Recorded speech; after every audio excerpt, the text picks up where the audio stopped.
Ассалаумағалейкум, Қазақстан фермерлері. Міне бүгін біз Алматы қаласында Жоламан ауылында келіп отырмыз. Талғат ағамыздың қожалығында мына жерге 5000 квадрат метр шылаушының процесстерін түсіндіру сәтіндеміз. Яғни жел қай жақтан болады, күн қай жақтан шығады. Жазда күн мына жақтан шығып, мына жаққа батады. Қыста мына жақтан шығып, мына жаққа батады. Соның жаңа жел мен күн сәулесін бәрін есептеп, осы 5000 квадрат метрді осы Талғат ағамызға түсіндіру сәтіндеміз. Ондай болса, қазір түсіндіріп жатқан видеороликті көретін боласыздар ағайын. Шөпті осы жерден жинадыңыз ба аға? Осы жерден жинадым. Қанша пресс бар мына жерде? 180 пресс бар. Осы жыл сайын қанша пресс жинайсыз бұл жерден? Бұл жауын жылдары бұл жерде бұрын түкпен жинайтымыз. 15 000 түкке дейін осы жерден орып алатымыз. 15-20 мың дейді. Жартысын елге беріп, жартысын өзіміз алғандар. Бұдан шөп өте жақсы. Осы 180 пресс 5000 квадрат шылаушынға жете ма? Жетеді. Төбесін жапқанға жетеді. Төбесін жапқанға жете ма? Мынау қыста мына кісі ақыры бұл жерде бекер жатады. Одан да 500 квадратына апарып келсең, бұны өзі бағып, ақыры бұл жерде жатқаннан кейін зарплатын бересің, емесің. Бұл кісі бізде 7-8 жыл өзіміздің ағамыздай болып кеткен адам. Осы жеріне малдың бәрі тауға жеткізіп жүргеннен кейін, мен аз айтқаннан кейін мынаның бәрі бос қалды. Енді жүр не істеу керек? Тек қана шылау үшін сақтау керек. Содан кейін майда барып мына жұмысты бастасақ, сонда біздің биогумысымыз зая тұрады. Мынаға не кететін болсақ. Мынау тасымайсың.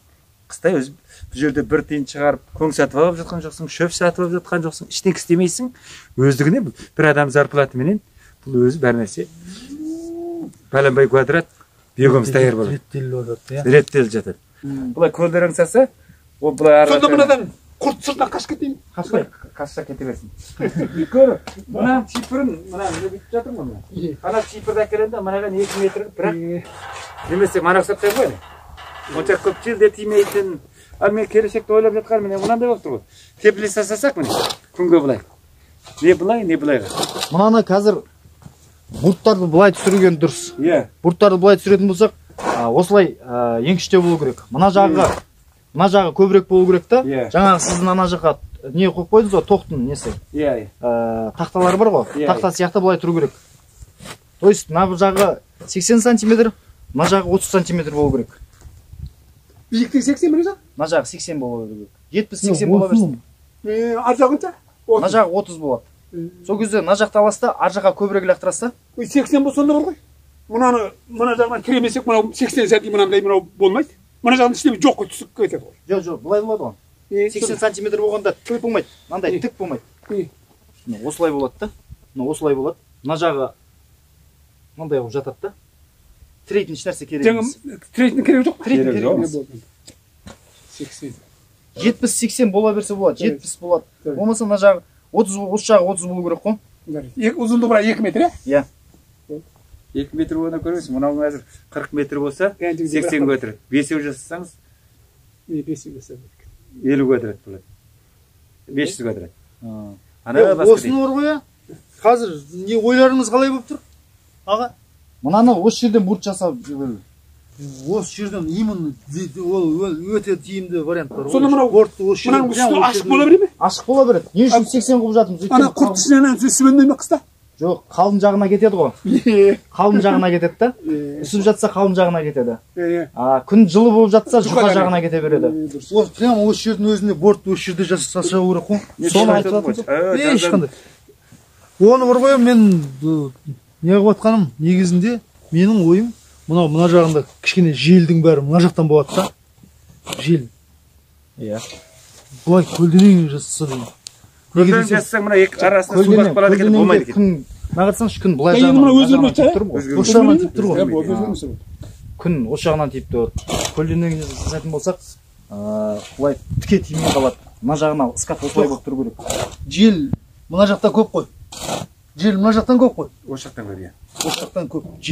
Желге қатты байланысты күнге болып тұр бұл. Күн қара тура осы жерден шығады. Мынадан шығады, былай батады. Былай батады. Қыстың күні осы жерден шығады да, мына жерден батады. Солай ма? Иә. Қыстың күні мына жерден шығады. Енді мына шипырлардың барлығын алып, мына жанына қойын деп жатыр. Жанына, ана ертең бәрі қоршап тастаймын. 2 метр бат биік болады. Бұл жерде ешқандай жел рол ойнамайды. Күнді көрдің ба?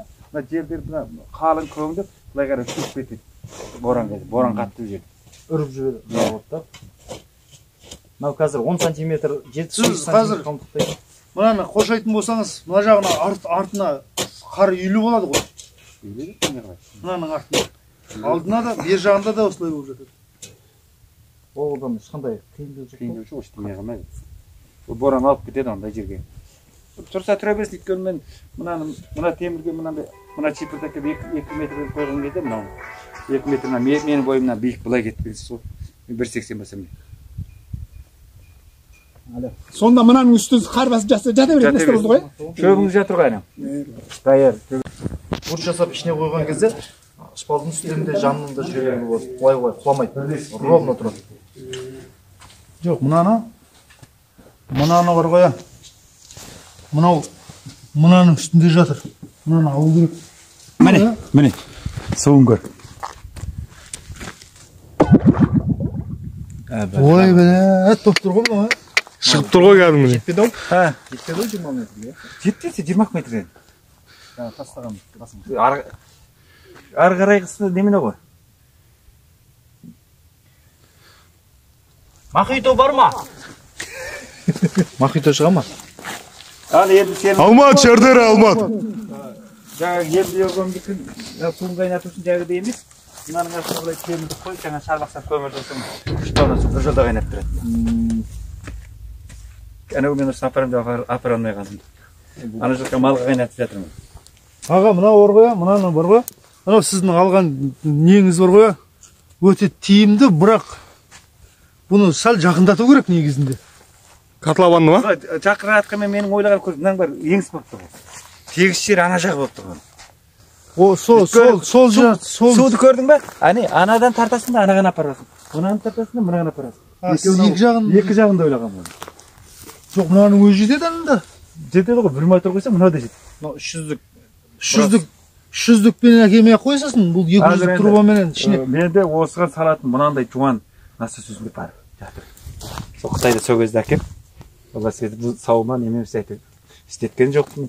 Бұның басын жаңағы düzlük трубаны әкелесің дағы, басына дөңгелекті былай сваркалайсың, болтпен былай салып-салып жасап жүресің. Техникасы бәрін.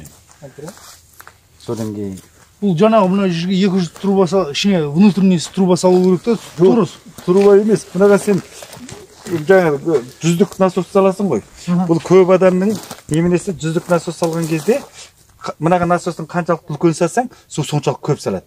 Бұл трубаның мысалы мыналарды аз сен бір квадратын 50 мың қаздыру мүмкін емес мынандай трубамен. Қазбайды да. Ол үшін бұны ең кемде 1 метр жер 50 мың қазбайды трубаны. Ал ең осы кезде қазып жүргендері 112 трубалықпен ғана қазады. Оған тек қана 80-дік қана насос саласың, онымен 50-лік қана су шығара аласың. Жоқ, енді мынау жерде судың тереңдігі ол кішкене ол судың қоры үлкен деп жатсыз ғой. Үлкен. Бұны тағы да неменеттудің бір әдісі үлкен машинедегі компрессерлік мынаны әкеп үрдесем мынаның ішінде топырақ бірақ лақтырасың тап таза тіпті де ана су ары қарай жан жақтан кете береді. Дала кіреді. Ана жерде тұр ана қорған басағында ана топырақ менікі 400 гектар жерім бар жерде. Ол жерде малдарым жүреді, жазық болған малды Азыр малды азайттым да. Ана жаққа апарып тастадым. Мынаған мал істетіп отырған жоқ. Жаңағы ана жердегі құдық ол мен 150-пен шықты ма? Ол құдық емес, ол таудан апарған ағып жатқан, бірақ жер менікі емес. Ол бір ағамыздікі бұрын малдар маған берген, бұтыр малын бәрін өткізіп бердім. Мен биыл айттым, жерің менде қалады. 4 қаданың қасындағы труба. О да үлкен труба, бірақ су аз мынаға. Маған оны тазарту керек. Тазартса шығады. Тазартса шығуы мүмкін. Ол өйткені бұрын қаздырған адам, осы мен 30 гектар алма бақсалған адам, ол жаңа екеуміз негізінен малы менде қосып қойған. Екеуміз нетеміз. Ал енді сол кісі айтады, ана таудан мен саған көшеге су ақ кетіп 100 гектар ашып берейін дейді. Оның мына жақта 1000 гектар жері менде, мына жақта 1000 гектар, 2000 гектар. Сонда мен осы жерде пайдаланып тұрмын 2300, мына екі жақтағы жер кісіге 2700 ба? 600 гектар жерді 5 жылға ақшасын беріп, арендесіне 600 гектар жер алып алған, ол биыл тошты.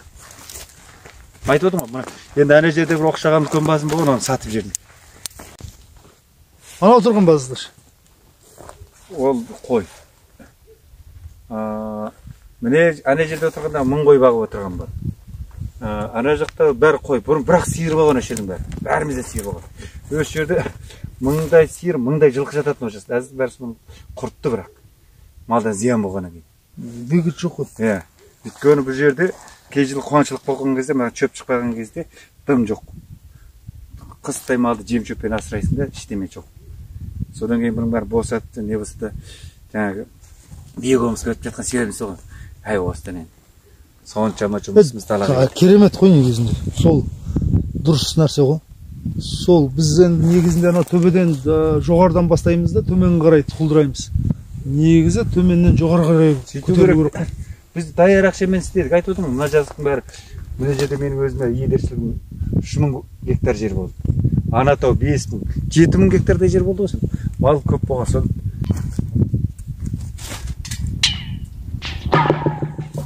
Су бар. Керемет дауыс шықты ғой. Дауысы жаман екен, Су бар,